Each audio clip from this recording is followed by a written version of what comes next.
हम जीव दया भारत का, सेवा ही बस काम है। सहभागी बन पुण्य कमा लो, सबसे ये आह्वान है। प्रणम्य सागर गुरु महाराज की सोच का ये परिणाम है। सहभागी बन पुण्य कमा लो, सबसे ये आह्वान है, सबसे ये आह्वान है। अरहम योग प्रणेता ने ये पावन दीप जलाया है। साधर्मी का बने सहारा, बीड़ा ये ही उठाया है, बीड़ा ये ही उठाया है। चलो उन्हें खुशियों से मिलाए, बड़ा पुण्य का काम है। सहभागी बन पुण्य कमा लो, सबसे ये आह्वान है, सबसे ये आह्वान है। जीवों के भोजन का प्रबंधन, असमर्थ बच्चों को शिक्षा, रोजगार की करें व्यवस्था, मांगे ना कोई भिक्षा, मांगे ना कोई भिक्षा। अरे हम जीव दया भारत बस करती ये ही काम है। सहभागी बन पुण्य कमा लो, सबसे ये आह्वान है, सबसे ये आह्वान है। गाय धरा पे रहे सुरक्षित, गौशाला है बनवाई, जीव जंतु की भोज व्यवस्था सुंदर रूप से करवाई, सुंदर रूप से करवाई। साधर्मी भूखा ना सोए, रखना सबका ध्यान है। सहभागी बन पुण्य कमा लो, सबसे ये आह्वान है, सबसे ये आह्वान है। साधर्मी रोगी के इलाज को हम मिलके हैं करवाते, जाने कितने असहायों को राशन घर में पहुँचाते, राशन घर में पहुँचाते। लक्ष्य हमारा उन चेहरों पे लानी बस मुस्कान है। सहभागी बन पुण्य कमा लो, सबसे ये आह्वान है, सबसे ये आह्वान है। दान धर्म ही साथ जाएगा, बाकी सब तो धोखा है। पुण्य के भागी बन जाओ, ये बड़ा ही पावन मौका है, बड़ा ही पावन मौका है। जुड़ के जीवन सार्थक कर लो, पावन ये अभियान है। सहभागी बन पुण्य कमा लो, सबसे ये आह्वान है, सबसे ये आह्वान है।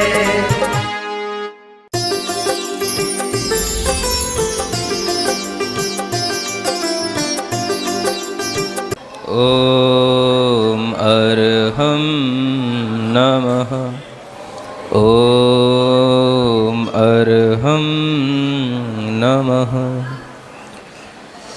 पंचकल्याणक की जो वार्ता है वह प्रारंभ होती है जब भगवान का जन्म होता है।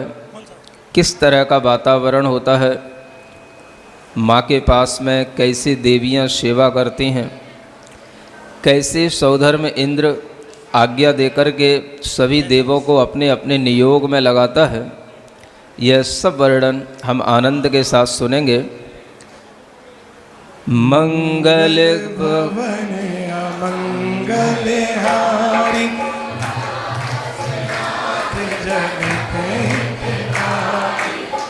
बोलो बोलो जल्दी बोलो।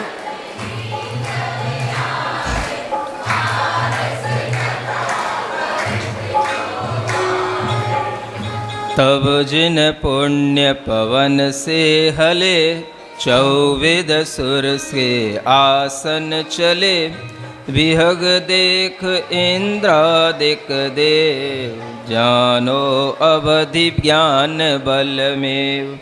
जिनवर आज गर्भ अवतरे, चढ़ी विमान परिवार समेत, चले गर्भ कल्याणक हेत।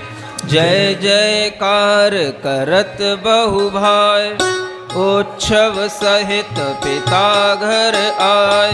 मात पिता आसन पर ठये, मंचन महल महाबल भय। गर्भ मध्यवर्ती भगवान, प्रण में देव धरो मन ध्यान। गीत निरत वादित्र बजाए, पूजा भेंट करी सिर नाय। यो सुरगण सब साधिन योग, गए गेह करि कारज जोग। इंद्र राज को आयस पाए, रुचक वासिनी देवी आए। जथा जोग सब सेवा करे, छिन छिन जिन जन सो। रुचक दीप धीरम सो जहाँ, रुचक नाम पर्वत है तहाँ। सो 84 सहस प्रमाण, इतने योजन उन्नत जान। इतनी विस्तरण धार, दीप मध्य संवल आकार। ताकि शिखर कोट बहुल से, दिशा कुमारी तिन में बसे। सब सीवन आवे मान, यह नियोग इनको सुखदाय। आई भक्ति नियोगनि देवी, जिन जननी की सेव भजे। ये अलग हो गया, यह चौपाई सुन नहीं था पूर्व। कहा जा रहा है कि यह भगवान का जो पंच कल्याणक प्रारंभ हो रहा है, उसमें गर्भ कल्याणक के समय पर जब गर्भ में भगवान अवतरित हो जाते हैं, उस समय पर आनंद से भर कर के इंद्र आदि सभी देवता विचार करते हैं कि जिन तीर्थंकर का अभी गर्भ में अवतरण हुआ है, वह बालक बहुत ही पुण्यवान है। और वह सभी देव लोग आकर के भगवान के जहाँ पर जन्म होना है, उसी घर में आकर के, उसी महल में आकर के माता पिता को भी प्रणाम करते हैं। और जो बालक अभी गर्भ में दिखाई नहीं दे रहा है, उसको भी अपनी कल्पना में लेकर के उन्हें प्रणाम करते हैं। ऐसे इंद्रराज जब प्रणाम कर लेते हैं, उसके बाद में बालक गर्भ में है, माँ की अनेक तरह से सेवा करने के लिए रुचक वासिनी देवियों को बुलाया जाता है। यह वह द्वीप है जो 13वें नंबर का द्वीप कहलाता है। आप लोग पहले जम्बू द्वीप में रह रहे हैं, और ये जो देवी माता की सेवा करने के लिए आती है, ये रुचक वासिनी देवी कहलाती है, जो रुचकवर द्वीप से आती हैं। और यह रुचकवर द्वीप नंदीश्वर द्वीप के भी आगे जाकर के पड़ता है। और वहाँ पर रहने वाली जो दिशाओं में अलग अलग दिशाओं की अलग अलग देवियाँ होती हैं, वो सब देवियाँ आती हैं और वह देवियाँ आकर के माँ की सेवा करती हैं। माँ को खुश रखने के लिए हमेशा तत्पर रहती हैं। तरह तरह से माँ के लिए लुभावनापन भी देती हैं और तरह तरह से माँ को ज्ञान भी देती हैं और माँ के ज्ञान की परीक्षा भी करती हैं कि देखो तीर्थंकर बालक के गर्भ में आने से माँ को कितना ज्ञान उत्पन्न हो गया है। ऐसे कठिन कठिन प्रश्न भी करती हैं और माँ उनका सहज उत्तर भी देती है। किस कारण से दे पाती है माँ? माँ को इतना ज्ञान नहीं होता है, लेकिन वह बालक गर्भ में है, इसलिए माँ को भी इतना ज्ञान आ जाता है कि देवी कुछ भी पूछती है तो माँ उसका उत्तर दे देती है। तो वही कुछ यहाँ पर नियोग बताया जा रहा है कि कैसे कौन कौन सी देवी क्या क्या काम करती हैं वहाँ पर, और जो आप सुनते हो 56 कुमारी देवियों को बुलाया जाता है, ये देवियां वहां जाकर के आखिर करती क्या हैं, ये आप खुद इसी वर्णन से पढ़ें। आई भक्ति नियोगिनी देवी जिन जननी की सेव भजे, कोई नान विलेपन ठाणे, कोई सार सिंगार सजे, कोई भूषण बसन थमप्पे, कोई भोजन सिद्ध करे, कोई देयत बोल रवाने, कोई सुंदर गान करे, कोई रतन सिंहासन थापे, कोई ढाले चमर बरो, कोई सुंदर सेज बिछावे, कोई चापे चरण करो, कोई चंदन सो घर नीचे, कोई आंगन देय बुहारी, झारे फूल पराग झरी, कोई जल क्रीड़ा कर रंजे, कोई बहुविध भेष किए, कोई मणि दर्पण कर बार, कोई ठाड़ी खड़ग लिए, गूति मनोहर माला आवे आन सुगंध भरी, कोई कल्प तरोवर सोले, फूल फूलन भेंट धरी, कोई काव्य कथा रस पोखे, कोई हास्य विलास दवे, कोई गावे बीन बजावे, कोई नाचत नवे। ये होता है, सुन रहे हो? कोई माँ को स्नान करा रहा है, कोई उसके विलेपन लगा रहा है, कोई उन्हें सार श्रृंगार करा रहा है, कोई उन्हें भूषण आभूषण बसन पहना रहा है, कोई उन्हें भोजन को बना बना करके दे रहा है, कोई उनको पान खिला रहा है। क्या दिक्कत होगी भाई? हैं? जो भी अच्छे अच्छे सौंदर्य की चीज़ें होती हैं वो सब हो सकती हैं। तो कोई उनको सुंदर गान भी सुना रहा है, कोई उनको रतन के सिंहासन पे बैठा रहा है, कोई देवियाँ उनके दोनों ओर चमर डोल रही हैं, कोई उनको सुंदर सेज बना करके बिठा देती हैं, कोई उनके चरणों को अपने हाथ में ले लेती हैं, कोई उनके चरण को रख करके उनकी पूजा करती हैं, कोई महल में सुगंध को फैला देती हैं, कोई आंगन में बुहारी देती हैं। बुहारी जानते हो? हाँ। और कोई चारों ओर फूल की पराग मकरंद बहा देती हैं, कोई जल में क्रीड़ा करके रंजायमान करती हैं। ऐसे अनेक प्रकार के भेष धारण करके कोई हाथ में मणियों का दर्पण लिए रहती हैं, कोई हाथ में तलवार लिए खड़ी रहती हैं, और कोई जो है मनोहर गान सुना करके उनको प्रसन्न करती हैं। ऐसे तरह तरह के कार्यों से ये 56 कुमारी देवियाँ माँ को हर समय पर प्रसन्न करने की और माँ को हर समय पर इस बात का भी आभास नहीं होने देती कि उनके गर्भ में कोई जीव है, तो उसके कारण से उन्हें कोई कभी भी कुछ खेद या मिलानता भी हो सकती है। इतनी सेवा से उनका मन उत्साह से भर देती हैं कि वह माँ प्रसन्न होकर के बार बार यही सोचती है कि मैंने कौन से ऐसे कर्म किए थे, कौन से ऐसे पुण्य हमने अर्जित किए थे, जो बिना कुछ कहे ये देवी लोग हमारी आकर के सेवा कर रही हैं। समझ में आ रहा है? बुलाना नहीं पड़ता, आपको तो बुलौआ देना पड़ता जब घर में बालक हो जाता है तो। और वहाँ पर अपने आप वह देवियाँ आकर के ऐसा वह वातावरण तैयार कर देती हैं कि उस माँ को अपने आप अनुभूत होने लग जाता है कि यह उस बालक के ही पुण्य का प्रताप है, मेरा कुछ भी नहीं है। ये मेरा कोई बहुत बड़ा पुण्य है जिसके कारण से ये देवियाँ इंद्र के कहने पर हमारे पास आई हैं और हमारी सेवा कर रही हैं। इतना उस माँ के अंदर उत्साह, उमंग और इतना उस माँ के अंदर आनंद उत्पन्न होता है, वह वही माँ समझ सकती है जिसकी सेवा देवियाँ करें और जिसके गर्भ में ऐसा पुण्यवान जीव उत्पन्न हो रहा हो। समझ आ रहा है? यह भाव माँ के अंदर जो आता है उसे हर कोई नहीं समझ सकता, क्योंकि जो भाव जिस जीव के निमित्त से उत्पन्न हुआ है वह भाव उस माँ के अंदर उत्पन्न हुआ है, और वह भाव दूसरी माँ भी नहीं समझ सकती, क्योंकि और दूसरी माँ के अंदर वह तीर्थंकर वाला बालक नहीं होगा। बालक तो होंगे लेकिन वो तीर्थंकर वाला बालक, ऐसा पुण्यवान बालक जिस गर्भ में जन्म लिया है, तो उस माँ के अंदर कितना ज्ञान उत्पन्न हो जाता है, कितना माँ को सुकून मिलता है, इसकी अनुभूति भी हर कोई माँ नहीं कर सकती। समझ में आ रहा है? इसलिए कई बार बहुत सी पढ़ी लिखी महिलाएं ये निदान भी करने की इच्छा करती हैं कि हे भगवान, मैं भी अगले जन्म में अगर स्त्री बनूं तो तीर्थंकर की माँ बनूं। सुन रहे हो? स्त्री पर्याय को छेदने की भी भावना रहती है, तो किन्हीं किन्हीं स्त्रियों के मन में ये भी भाव रहता है कि अगर ऐसी स्त्री बनूं, ऐसी माँ बनूं जो तीर्थंकर की माँ होती है।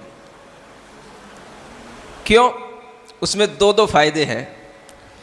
एक तो तीर्थंकर की माँ बनने का श्रेय मिलेगा, और जो तीर्थंकर के माता पिता होते हैं वो नियम से भव्य जीव होते हैं, उन्हें भी एक भव बाद मोक्ष की प्राप्ति हो जाएगी। तो अभी से इतनी जल्दी करके मोक्ष पर्याय जाने से क्या मिलेगा, और जो बीच में हमें कुछ अच्छा मिल सकता है वो भी लेते चलो। ऐसा सोचकर के कई महिलाएं इस बात के लिए भी अर्घ चढ़ाती हैं, तीर्थंकर जननी पद प्राप्त शांतिनाथ जिनेन्द्राय अर्घ्यम निर्वापमिति। सुना है मैंने, बताओ तो आप लोग, सही बात है कि नहीं है? हाँ, सही है। सही है। तो कुछ ना कुछ तो आपके मन में ये राग भाव तो रहता है, इसका मतलब। और हर माँ ये चाहती है कि मुझे भी ऐसा सौभाग्य मिले, और वह मोक्ष तो उसको नियम से होना ही है। अब वह एक भव बाद देवी बनने के बाद में फिर मनुष्य भाव प्राप्त करके वह सौभाग्य उसको मिलेगा ही, लेकिन ये भी एक बहुत बड़ा सुख है, जो सुख वह माँ ही लेना चाहती है। पुरुषों के मन में ये भावना नहीं आएगी, और करना भी नहीं। समझ आ रहा है? वह भावना माँ की है, माँ को ही करने दो। जिनके लिए जो योग्य है उनके लिए वह भाव अभी भी उनके लिए हितकर हो सकता है, लेकिन कभी भी किसी पुरुष को ऐसा भाव नहीं करना। तो पुरुष सोच सकते हैं, ऐसा भाव तो कर सकते हैं महाराज कि महाराज पुरुष पिता बनेगा है, क्या बन जाए? तीर्थंकर के पिता बन जाए। हाँ। समझ आ रहा है? इसलिए भी लोग उत्साहित रहते हैं। जब आप देखते हो पंच कल्याणक होते हैं, तो सौधर्म इंद्र तो अपनी जगह अलग है, लेकिन कुछ लोग सिर्फ इतनी इच्छा रखते हैं कि हम उन तीर्थंकर के माता पिता बनने का सौभाग्य भी हमको मिल जाए। यह अपने आप में इतनी बड़ी चीज है।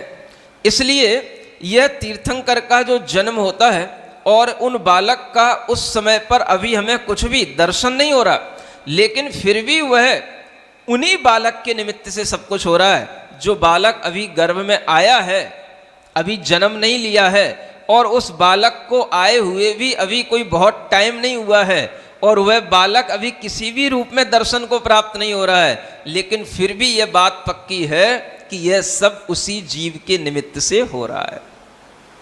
किसी को संशय नहीं होता? आप लोग होते तो संशय करते, भाई पक्का है ना, बालक ही होगा। समझ आ रहा है? पक्का करते। पक्का कैसे करते? अब जो आपके पास में साधन हो उनसे पक्का करते। लेकिन यहां पर ये सब अपने आप बात पक्की हो जाती है जब इंद्र अपनी देवियों को भेज देता है, क्योंकि इंद्र का अवधि ज्ञान कभी भी गलत नहीं होता। और इंद्र के माध्यम से ये पता रहता है कि जो स्वर्ग में जीव बैठा है वह जीव ही यहां पर आकर के जन्म लेगा। ये अवधि ज्ञान से इंद्र जान लेता है। देखो कितना बड़ा होता है अवधि ज्ञान। समझ आ रहा है?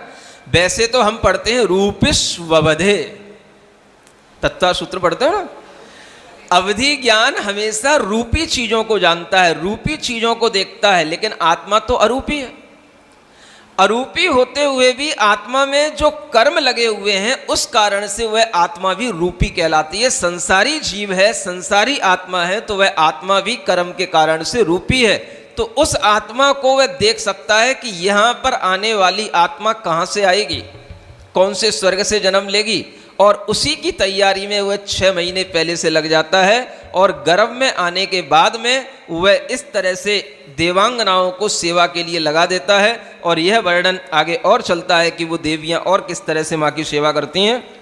यही विधि सेवा करत नित नवे मास शुभ स्नेह, प्रश्न करे सुर कामनी माता उत्तर दे, अंतरलापी पहेलिका बाहिर लापिका एव बिंदुहीन निर्ठौर पद क्रिया गुप्ति बहुमेव इत्यादिक आगम उगत अलंकार की जात अर्थ गुण गंभीर सब समभावे जिनमार समझावे जिनमार।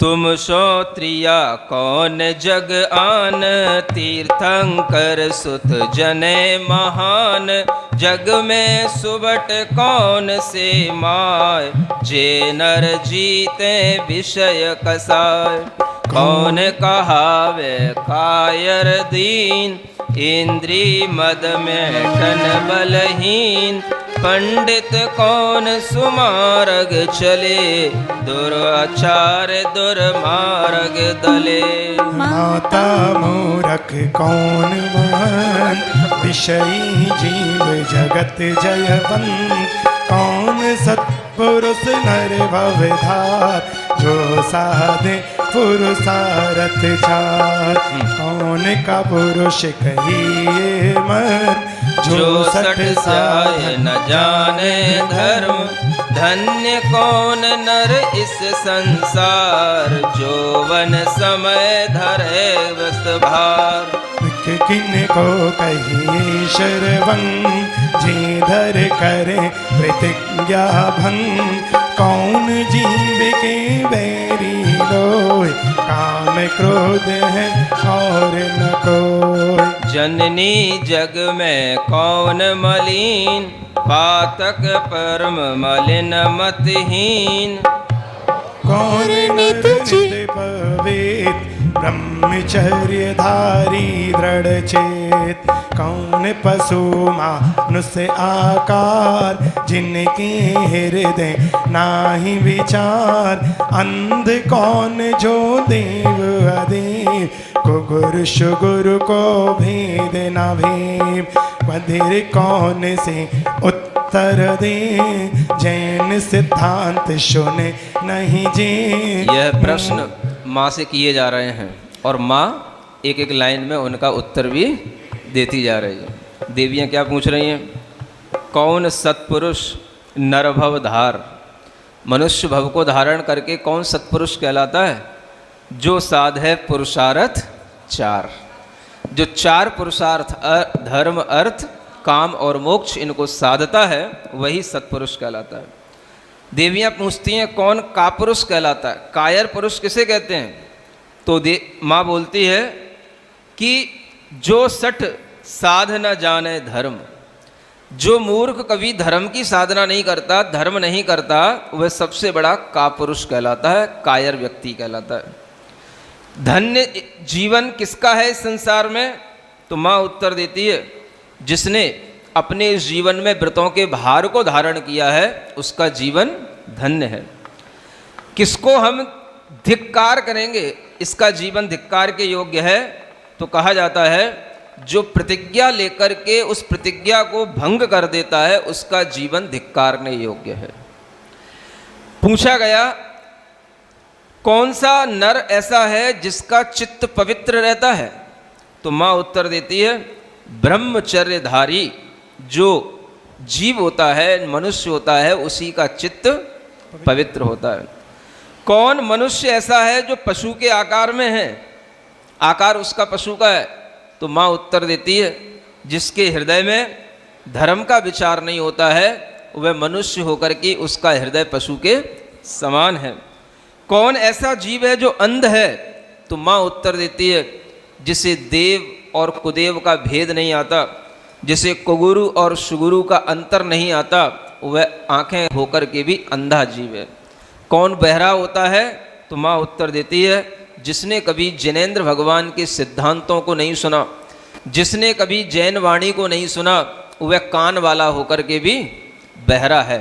ये उत्तर माँ दे रही है, इतना ज्ञान माँ के अंदर आ जाता है। फिर और पूछा जा रहा है आगे पढ़ो। मूक नाम नर कौन कैसे लहे जो हित साध वचन नहीं कहे। लंबी भुजा कौन करही जिन पूजा मुनि दान न दीन।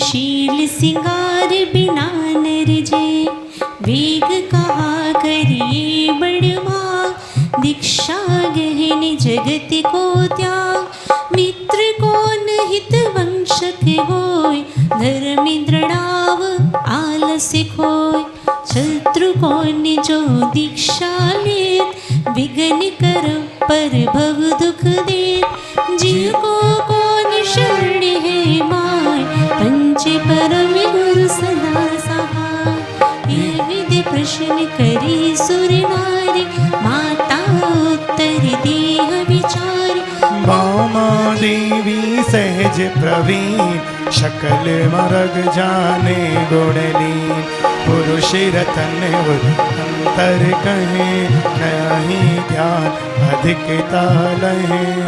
पूछा गया माँ से, कौन इस जगत में पागल कहलाता है? क्या पूछा गया?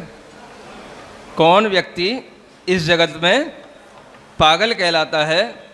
तो वह व्यक्ति पागल कहलाता है जो कभी तीर्थों पर जाकर के कभी तीर्थों पर वंदना नहीं करता है, वो पागल कहलाता है। माँ ऐसा उत्तर दे रही है। समझ में आ रहा है?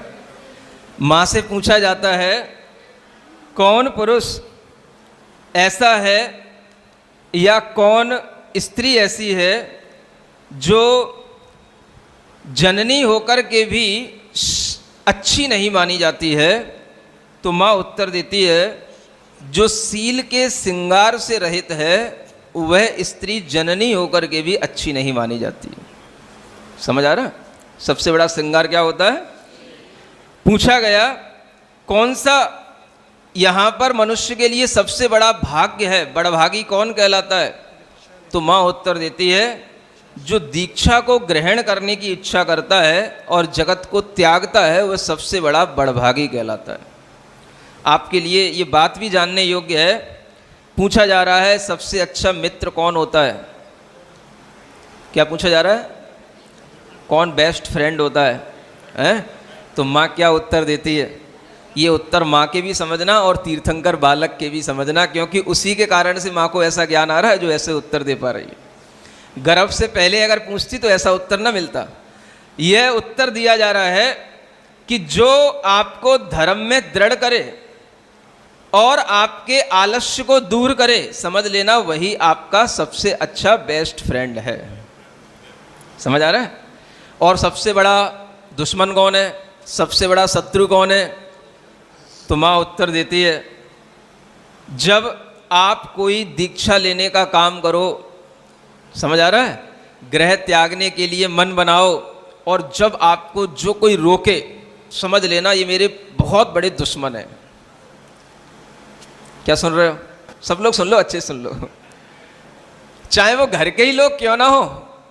अगर आप दीक्षा लेने के लिए तैयार हो रहे हो और अगर आपको घर के ही लोग रोकें तो समझना ये हमारे दुश्मन हैं। कब के? इस जन्म के नहीं, जन्म जन्म के दुश्मन है ये। और ये आगे भी हमारा हित नहीं होने दे रहे हैं, आगे भी हमारा जो संसार अच्छा बनने वाला है उसको भी बिगाड़ने के लिए तैयार हैं। ऐसा अगर आपके मन में भाव आए तो ही समझना कि आपके मन में दीक्षा का भाव सही है और आप दीक्षा के विषय में दृढ़ हो। समझ आ रहा है? और यह जब हमारे मन में भाव आएगा कि इस तरह का भाव जो हमारे परिजन हैं उन्हें भी हम शत्रु के रूप में देखने लग जाएं, तो समझना कि अब आपके अंदर सही तरीके का वैराग्य आ गया है। क्या सुन रहे हो? हाँ, सही वैराग्य तो यही कहलाता है। और जब आपको ऐसा लगने लगे अब मना कर रहे हैं, पापा नहीं मान रहे हैं, मम्मी नहीं मान रही है, रो रो के घर भर दिया है, तो बैठ जाओ घर में है। माँ पता किसके नहीं रोते? ये तीर्थंकर की माँ जो ऐसा ज्ञान दे रही है, अभी इसी को भी पता नहीं है कि ये बालक क्या करेगा। समझ आ रहा है? अभी तो ज्ञान की बात है, लेकिन जब यही बालक बड़ा होगा, जब यही बालक घर छोड़ेगा, तो यही माँ कितनी रोएगी ये भी इसको पता नहीं है। समझ आ रहा है? क्योंकि ज्ञान तो एक ऐसी चीज है जो सिद्धांत है वो तो सिद्धांत है। समझ आ रहा है? अब उस सिद्धांत की उसकी जब अनुभूति होगी तो उसकी अनुभूति में बेटा भी गुजरेगा और माँ भी गुजरेगी। तब उस माँ के लिए भी अपने आप धीरे धीरे ये बल मिलेगा कि मैं जब ये जानती थी कि ये सब इतना अच्छा काम है तो अब मुझे रोने से क्या फ़ायदा। तो मोह के कारण रो भी लेगी, लेकिन फिर थोड़ी देर में संभल भी जाएगी, क्योंकि उसे पता है बेटा 3 लोक के जीवों का उद्धार करने के लिए जा रहा है। समझ आ रहा है? ऐसा यह ज्ञान जब हमारे अंदर आ जाता है तो वो कहीं ना कहीं काम तो करता है, और वही ज्ञान आगे देखेंगे कैसे काम करेगा। निविषय निर्मल गर्भ में 3 ज्ञान गुणवान, फटिक महल में जगमगे ज्यो मणिदीप महान। कैसे वो बालक माँ के गर्भ में रह रहा है, जैसे स्फटिक मणि का कोई महल हो और उसमें दीपक जगमगाए मणि का, ऐसे माँ के गर्भ में वह बालक जगमगा रहा है। इतना हल्के तरीके से माँ के गर्भ में रह रहा है कि माँ को गर्भ का भार भी अनुभूति में नहीं आता है। समझ आ रहा है? इतना हल्का माँ के लिए वह गर्भ का भाव रहता है, क्योंकि माँ ही जानती है जब गर्भ का समय आता है तो कितना भारी हो जाता है उसका सब शरीर। लेकिन यह माँ ऐसी है जिसके शरीर में बिल्कुल हल्कापन रहेगा, और वह बालक ऐसे उस गर्भ के अंदर दीपक की ज्योति की तरह बिल्कुल जगमगा रहा है। पढ़िए आगे कैसा होता है। उदयवान दिन कर समय पूर्व दिशा छवि जेम, त्रिभुवनपति सुरवरे सोहत जननी। गर्भ भार व्यापे नहीं, त्रिवली भंग न होय, देह नदी के प्रीत छवि और विकार न कोय। ज्यों दर्पण प्रतिबिंब सो भारी कहो न जाय, त्यों जिन पति के गर्भ सो खेद न पावे माय। कल्पलता सीलसत यति जननी छवि संयोग, मंदहास कुसुमति भई अब फल है फल फूल।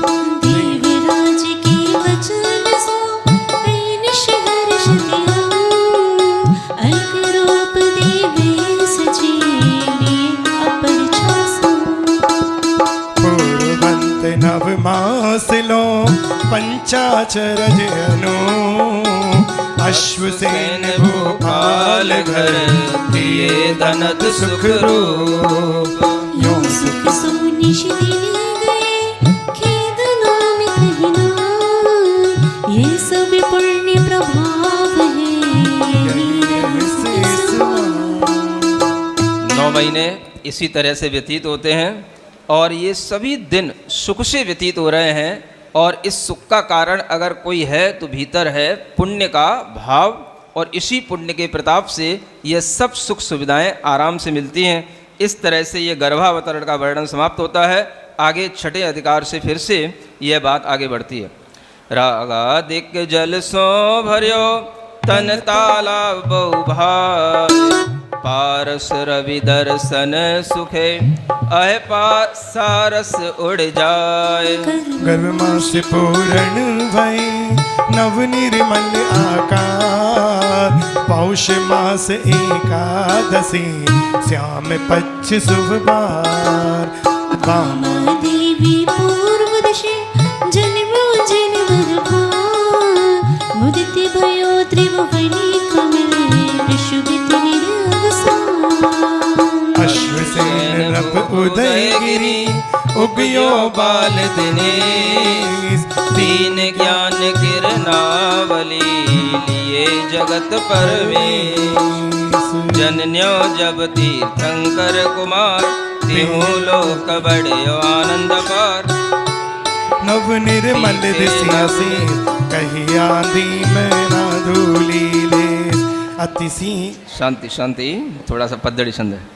अति शीतल मंद सुगंधिथाय, सोबहन लगी सुख शांतिदाय। सब सुजन लोक हरखें विशेष, ज्यों कमल खड़ग अगणत दिनेश। घंटागन गरजे देवलोक, ज्योतिष घर के हरिनादे दो।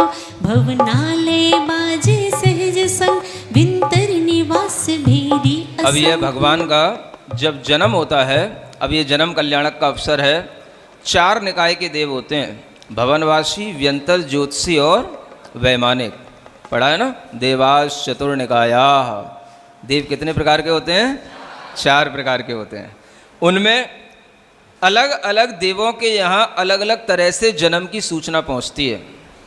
समझ आ रहा है? किसी के यहाँ पर घंटा घन वर्जें देवलोक ज्योतिष घर केहर नादि शोक। जो ज्योतिषी देव हैं उनके यहाँ तो सिंहनाद होता है। ज्योतिषी देवों के यहाँ क्या होगा? सिंहनाद। जो भवनवासी देव हैं उनके यहाँ पर शंख बजेंगे। जो व्यंतरवासी देव हैं उनके यहाँ भेरियाँ बजेंगी। और जो वैमानिक देव हैं उनके यहाँ घंटा बजेंगे। इस तरह से 4 निकाय के देवों में अलग अलग तरह से ये सूचना पहुँचती है कि तीर्थंकर बालक का जन्म हुआ है। ये अनहद बाजे बजे जान जिन राज जन्म अतिशय महान। कल्पितरोवर पूर्ववृष्टि स्वयमेव करन लागे विशिष्ट। इंद्रासन कपि अकस्मात् ये करन कियो सारथ सुजात। जिनि जनि भवयो भूलोक माय उच्चासन अभितनि जोगी नाहि। आनम्र भय मणिमुकुट एम श्री जिन प्रति करत प्रणाम एम। ये चिन्ह देख इंद्रादि देव तव अवधि ज्ञान बलि जान भेव। निर्धार बनारसी नगर थान तीरथ पति जन न्यो आज आन। प्रभु जन्मि कल्याण के करण काज उद्धम आरम्भ्यो देवराज। जब इंद्र ने अपने अवधि ज्ञान से जान लिया कि ऐसा क्यों हो रहा है, आसन भी कप रहा है, यह घंटे भी बज रहे हैं और सब जगह पता पड़ा कि किसी के यहाँ शंख बज रहे हैं, किसी के यहाँ भेरियाँ बज रही हैं, तो अपने अवधि ज्ञान से यह इंद्र जान लेता है कि यहाँ पर अब तीर्थंकर का जन्म हो गया है। और वह जन्म कहाँ पर हुआ है? बनारस नगरी में हुआ है ना। तीर्थंकर पार्श्वनाथ का वह जब जन्म हुआ तो अपना देवराज एक बहुत बड़ा उद्यम करने लग जाता है, बहुत बड़ा प्रयत्न करने लग जाता है। क्या करता है? परिवार सहित सब इंद्र नाम आए, मिल प्रथम सुरेंद्र धाम। नाना विधि बाहन चढ़े जय, जिनि भक्ति सलिल सिंचत सुदेह। सप्तांग सैन तब चली एम, यह महाजलद की लहर जेम। तीरथ पायक वृषभ वाज, गायन नृतक सेना समाज। एक एक सैन में 7 कच्छ, तिहि माहि प्रथम 84 लक्ष्य। फिर दुगुण दुगुण 7 लोजान, इस भात 7 सेना महान। सो कौन और 6 कोर जोरी, 68 लाख ऊपरी बहोरी। ये एक हस्ती सेना प्रमाण, ऐसी ही सब 7 समान। यह सुनकर के सब देव लोग इंद्र के पास आकर के इकट्ठे हो जाते हैं। देव तो असंख्यात संख्या में होते हैं। सौधर में इंद्र के ही महल में आकर के सब लोग इकट्ठे हो जाते हैं और वहाँ से सौधर में इंद्र अपनी सेना के साथ चलता है। और वह सेना का यहाँ प्रमाण दिया गया है, जो करोड़ों की संख्या में सेना होती है, वह सेना के साथ में इंद्र उस बनारस नगरी के लिए प्रस्थान करता है। तो नाग दत्त सुर आभियोग, सो करत विक्रिया निज नियोग। ता प्रति आज्ञा दीनी शुरेन, नित्य कीनो ऐरावत गए। रख योजन मान मतंग ईश, अति उन्नत देह उतंग शीश। शुभ स्वीत वरण मन हरण काय, लीला गति धार सलिल पाए। यह जब इंद्र चलता है वहाँ से तो ऐरावत हाथी पर चलता है। वह ऐरावत हाथी सफ़ेद रंग का होता है, धवल रंग का होता है। उस ऐरावत हाथी का यहाँ पर कुछ वर्णन भी आपको सुनने को मिलेगा।